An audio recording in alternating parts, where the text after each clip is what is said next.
In 1896, the first automobile hit the road. The first accident was only 2 months later, when the automobile hit a bicyclist. A little common sense. Driving is a privilege that must be earned, and one that comes with a great deal of responsibility. Responsible drivers reach their destination safely because they have courteous driving attitudes and concern for the safety of others. Statistics show that good drivers help to prevent traffic crashes, reduce injuries, and property loss. We want to assist you in becoming a good driver. This class is a guide. It will help you develop good driving habits for life. The majority of accidents relate directly to the driver. A good driver takes interest and pride in the care and operation of his or her vehicle. The good driver knows and observes all traffic laws and respects the rights and safety of others. As a result, good drivers have a much better chance of never becoming involved in a serious traffic accident. The poor and careless driver all too often neither cares for the vehicle he or she drives, seldom observes traffic laws, and has little respect for the rights and safety of others. Under the right circumstances, motor vehicles become as deadly as a gun. The latest statistics show that almost twice the number of people die in vehicle crashes per year than by all other forms of homicide combined. And more people are killed in alcohol-related crashes per year than are killed by firearms. Also, alcohol tends to make good drivers bad and bad drivers worse. Everything that is contained in this class is for the purpose of eliminating driver error. If you obey every highway rule and regulation, your chances of being involved in an accident will be greatly reduced. How safely you can drive includes the vehicle you are driving. It is the responsibility of drivers to make certain that the vehicles they drive are safe to operate. A significant percentage of young drivers are involved in traffic crashes and are twice as likely as adult drivers to be in fatal crashes. Problems contributing to their high crash rate include inexperience and lack of adequate driving skills. It is important that you become a defensive driver. Defensive driving is driving to protect yourself and others from dangerous and unexpected driving situations, as well as everyday driving. You know what they say, it takes good defense to win the Super Bowl. It is the responsibility of drivers transporting children to ensure that each child is properly protected. Never place an infant in a rear-facing child safety seat in the front seat of a vehicle with a passenger side airbag. Children should ride buckled up in the back seat. This eliminates the possibility of airbag-related deaths or injuries, and studies show children are up to 29% safer in the back seat. Most people think of traffic safety only in terms of what happens when they're driving, but not parking properly can also create accidents. You must be careful and responsible when parking on a hill to avoid the possibility that your vehicle could roll into traffic, pedestrians, or property. When you park headed downhill, turn your front wheels into the curb or toward the side of the road.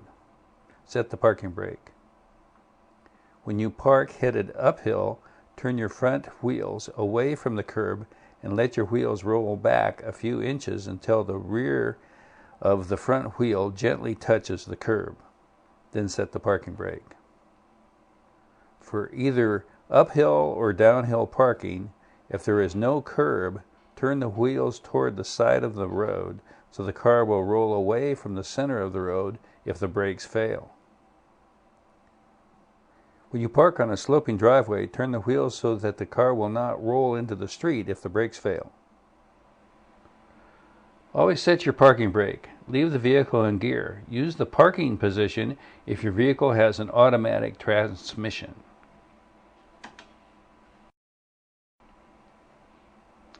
Why stop completely at a stop sign? Each year, more than 1.8 million intersection crashes occur. In 1998, crashes accounted for 80,000 injuries and nearly 1,000 deaths.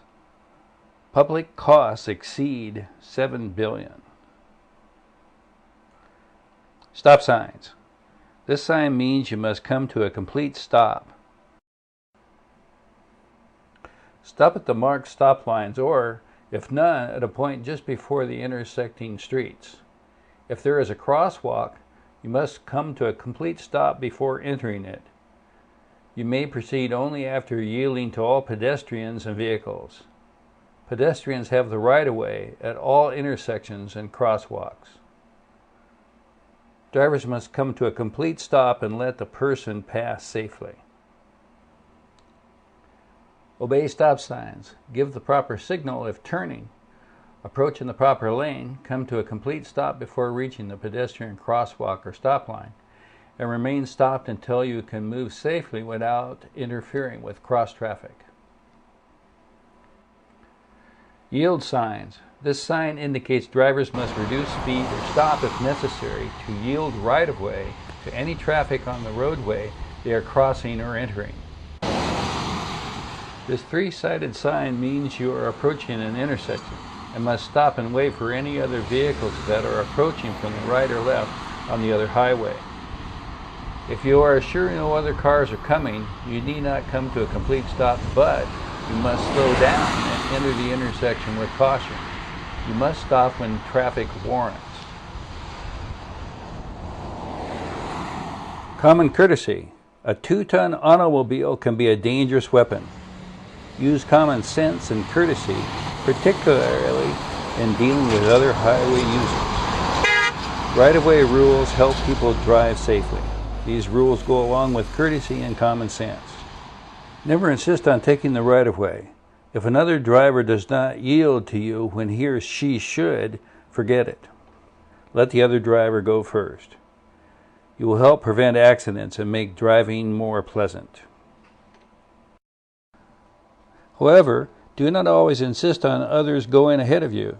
If another vehicle expects you to take your legal turn, you may delay traffic by stopping or slowing unnecessarily to allow other vehicles to go ahead of you.